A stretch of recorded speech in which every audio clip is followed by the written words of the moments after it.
नैना का हाथ पकड़ा हुआ था और अचानक दोनों बहनें एक घने जंगल की ओर निकल पड़ी और माँ से बिछड़ गई। अरे तूने मेरी दिया और नीना को कहाँ छोड़ दिया? मैं जाकर देखता हूँ कि वो दोनों कहाँ हैं और तू इस बच्ची को संभाल।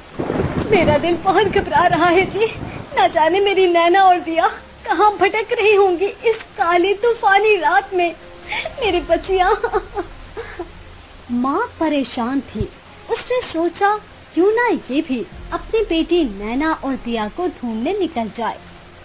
उसने छोटी बेटी को गोद में लिया और वो नैना और दिया को तलाश करने निकल गई। अचानक काले तूफानी रात में उसे बीच में पड़ा हुआ पत्थर नजर न आया और रमा का पैर पत्थर पर लगा और वो गिर गई। उसके हाथ से छोटी बेटी श्रुति छूटकर दरिया में बह गई।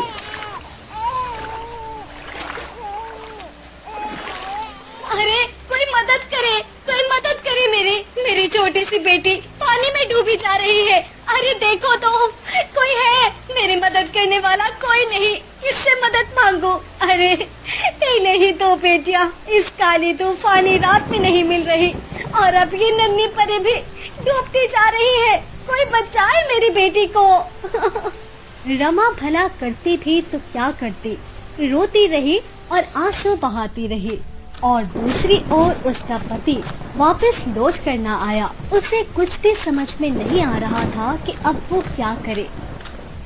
मगर कुदरत का करिश्मा देखिए, वो नन्ही परी श्रुति किसी लकड़ी के तख्ते पर आ गई और लकड़ी का तख्ता डूबते डूबते अगले गांव स्वामी नगर तक जा पहुंचा। नैना, श्रुति और दिया के माता पिता उनको सारी रात ढूंढते रहे।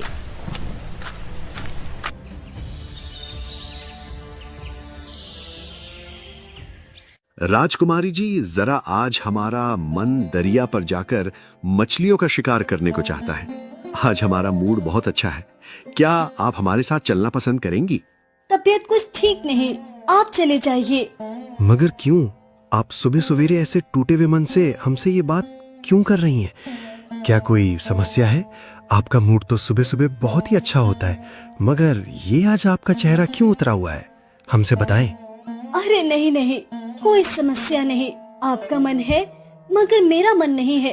कहा ना जी, तबीयत कुछ ठीक नहीं, आप चले जाइए। चलिए ठीक है, आप कुछ देर यहाँ आराम कीजिए। हम नौकरानियों से कह देते हैं कि वो आपका खास ख्याल रखें। हम जल्द ही शिकार पर से लौट आएंगे और फिर हम दोनों साथ मिलकर खाना खाएंगे। उम्मीद करता हूँ कि मेरे वापस आने तक आपकी तबीयत अच्छी हो जाएगी। ये कहकर राजकुमार अपने सफेद घोड़े पर बैठा और दरिया की ओर मछलियों का शिकार करने चल पड़ा। तो दूसरी ओर राजकुमारी उदासी वाला चेहरा लिए कुछ विचार कर रही थी।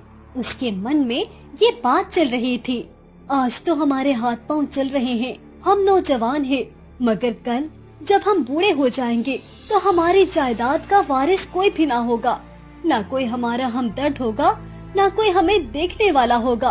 काश कि मेरे यहाँ एक औलाद ही होती, मगर मेरे नसीब में कोई औलाद नहीं। आज शादी को 20 वर्ष बीत गए, मगर औलाद की दौलत से खाली हूँ। क्या करूँ, कैसे औलाद पैदा करूँ? सारे हकीमों का इलाज करवा के देख लिया, मगर किसी दवा से कोई फर्क न पड़ा।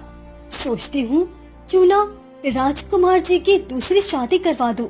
मगर ये मेरे लिए बहुत मुश्किल काम होगा। लेकिन इस शादी से एक वारिस हासिल करने के लिए मुझे ये काम तो करना ही पड़ेगा। अब राजकुमार दरिया की ओर जा रहा था। वो अपने घोड़े पर सवार था और उसका घोड़ा आहिस्ता आहिस्ता चल रहा था। राजकुमार की आदत थी कि वह चारों तरफ कभी हरियाली तो कभी फल फूल देखता हुआ दरिया तक पहुंचता था और उसके सिपाही पहले ही तेजी से दरिया पर चले जाते थे ताकि वहां जाकर राजकुमार के लिए बैठने का अच्छा सा इंतजाम कर सके।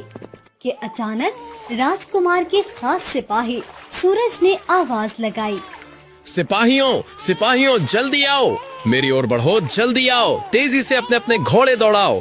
देखो इस लकड़ी के तख्ते पर शायद कोई बच्चा मौजूद है। मुझे उसके रोने की मुस्तकिल आवाज आ रही है। जल्दी से नाव को तैयार करो ताकि मैं उसे बचा सकूं। जैसे ही सूरज की आवाज राजकुमार तक पहुंची, जाओ, जल्दी जाओ, नाव तैयार करो और दरिया पर पहुंचो। उस बच्चे को बचाओ। देखो तो सूरज किस बच्चे की बात कर रहा है। मुझे हर हालत में वो बच्चा जिंदा चाहिए। मगर बादशाह सलामत, अगर वो बच्चा मरा हुआ तो? कैसी बातें करते हो, क्या अहमक हो। सूरज कह रहा है कि उसकी जोर जोर से रोने की आवाज आ रही है। मैंने कहा ना, किसी भी हालत में मुझे वो बच्चा जिंदा चाहिए। सूरज और दूसरे सिपाही नाव में बैठे और जल्दी से उस लकड़ी के तख्ते पर जा पहुँचे, जहाँ वाकई कोई बच्चा जोर जोर से रो रहा था। सूरज ने जल्दी से उस बच्चे को उठाया